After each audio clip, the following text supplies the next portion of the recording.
कभी प्यार से बोला ना एक बार।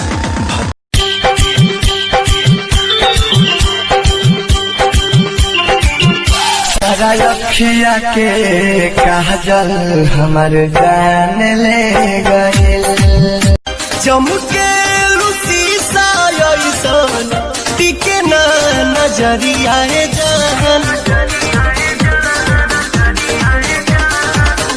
चमके शीशा रात भर जागल पानी पागल उनकर पायल कर गए,